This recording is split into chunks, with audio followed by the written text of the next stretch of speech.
ఒక ఊరిలో ఒక ధనవంతుడు ఉండేవాడు. అతనికి డబ్బు, సంపద అన్నీ ఉన్నాయి. కాని అతనికి మనశ్శాంతి మాత్రం లేదు. రాత్రంతా నిద్రలేక ఏదో ఒక ఆలోచనతో బాధపడుతూ ఉండేవాడు.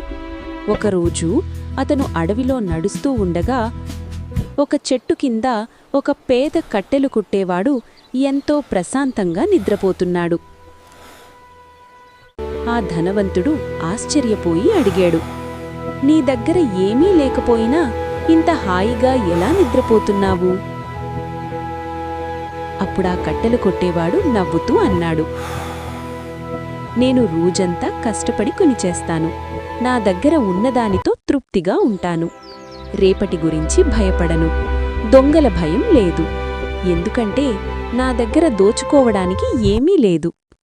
ఆ మాటలు విన్న వెంటనే ఆ ధనవంతుడికి అర్థమైంది.